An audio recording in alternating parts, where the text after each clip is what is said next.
Hello everyone, welcome back to my YouTube channel. आज bloggers पर आप सभी का स्वागत है। आज मैं आया हूँ माँ करणी के दरबार देशनोक, और अभी मैं देशनोक रेलवे स्टेशन पे हूँ राइट नाउ।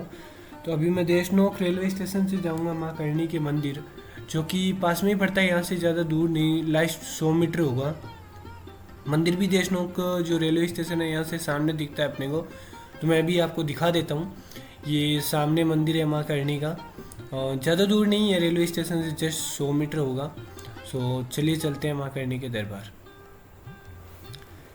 जब हम अंदर की ओर आते हैं तो यहाँ पर 2 गेट बने हुए हैं, एक से हम अंदर आते हैं और दूसरा बाहर जाने के लिए, क्योंकि यहाँ पर भीड़ बहुत ज़्यादा हो जाती है मेले के टाइम। वैसे भी देश विदेश सभी जगह से लोग आते हैं घूमने के लिए और मंदिर को देखने के लिए। ये इधर चबूतरा बना हुआ है मंदिर का, अगर आप कुछ कबूतरों के लिए और कुछ लाते हो तो आप यहाँ पे डाल सकते हो, अदरवाइज हम अंदर की ओर जाएंगे। और ये गेट है, इसकी नक्काशी जयपुर शैली के अंदर बनी हुई है, बहुत सुंदर बना हुआ है। इसको अगर आप पास से देखोगे ना तो ऐसे लगेगा जैसे जन्नत में आए हो, बहुत सुंदर। इसके जो चांदी के गेट है, जो मंदिर का जो मेन दरवाज़ा है, मंदिर के अंदर की जो कलात्मकता है, सभी बहुत ज़्यादा सुंदर बने हुए हैं। ये मंदिर के आगे अभी मार्केट को थोड़ा बड़ा कर दिया है, क्योंकि भीड़ बहुत ज़्यादा होती है, यहाँ पर बहुत लोग आते हैं। तो अभी मैंने आपको बताया देश विदेश से बहुत जगह से लोग आते हैं, तो इसके लिए मार्केट को थोड़ा हटाया गया है, आगे से थोड़ा दूर किया गया, और मंदिर भी अभी बड़ा बन रहा है। खैर, मौसम बहुत अच्छा था उस दिन जब हम आए। अभी मैं आपको लेके आया हूँ माँ करणी के मंदिर के अंदर, और जब हम मंदिर के अंदर प्रवेश करें तो सबसे पहले हमें जिनके दर्शन हुए वो थे चूहे। यानी इस मंदिर में इतने चूहे हैं, लाखों की संख्या में, बहुत ज़्यादा चूहे हैं। लाखों की नहीं बट हज़ारों की संख्या में इस मंदिर में चूहे हैं। आप जिधर देखोगे आप पूरे चूहे ही चूहे मिलेंगे। यानी इस मंदिर के अंदर आप पैर उठाकर नहीं चल सकते। अगर आप पैर उठा के चलते हो और भगवान ना करे, माता ना करे, और अगर कोई काबा आपके पैर के नीचे आ जाता है, काबा यानी चूहा, यहाँ पर चूहों को काबा कहा जाता है, तो अगर कोई काबा आपके पैर के नीचे आ जाता है तो उसकी जगह पे आपको चांदी का काबा चढ़ाना पड़ता है। ये यहाँ की मान्यता है। यहाँ पर 2 प्रकार के चूहे होते हैं, एक सफ़ेद और एक काला।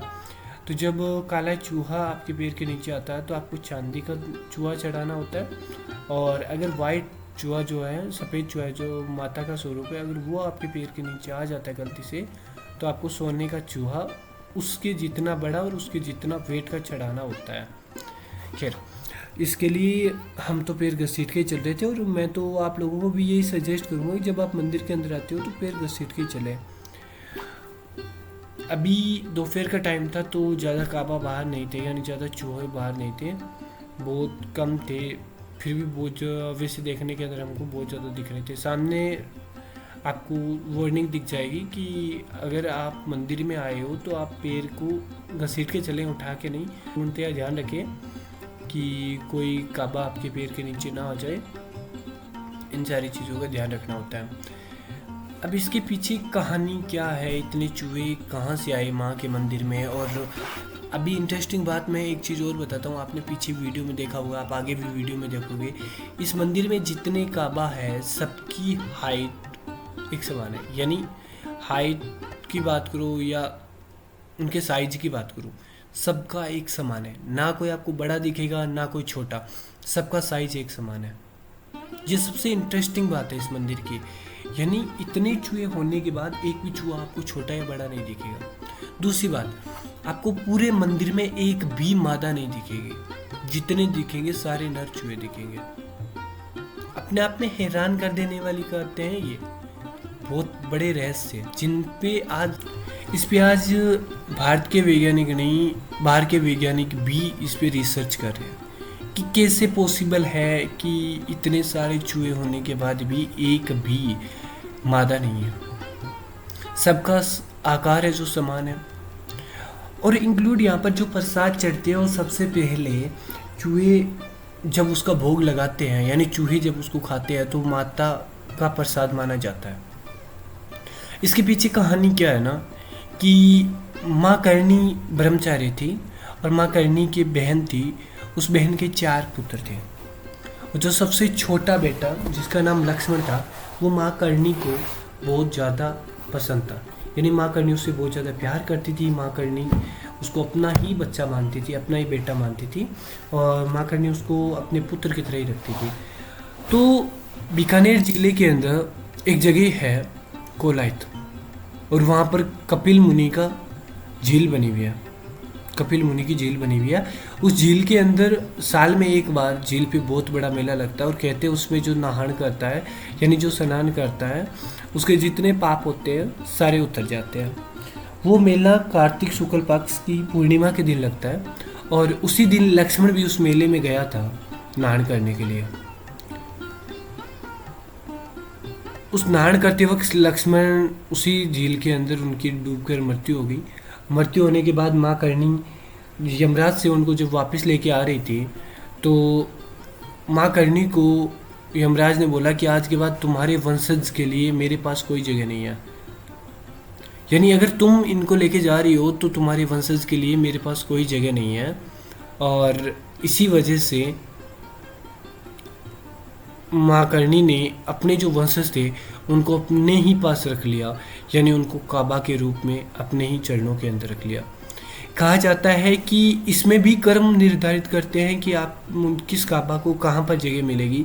अगर जिस करनी माता के वंशज ने जीते जी बहुत ज़्यादा पुण्य किए हैं, उनको माँ के चरणों में यानी गर्भगृह के अंदर जगह मिलेगी, और जिसने पाप किए हैं उसको मंदिर के बाहर। और इंटरेस्टिंग बात यह है कि एक भी चूहा या काबा, बाहर का जो चूहा या काबा है वो अंदर नहीं आता, और अंदर का बाहर नहीं जाता। यानी काबा जो गर्भगृह के अंदर रहता है वो गर्भगृह के अंदर रहेगा, वो गर्भगृह के बाहर है वो बाहर ही रहेगा, अंदर नहीं आता। अपने आप में बहुत बड़े बड़े रहस्य इस मंदिर के अंदर आज छुपे हुए हैं।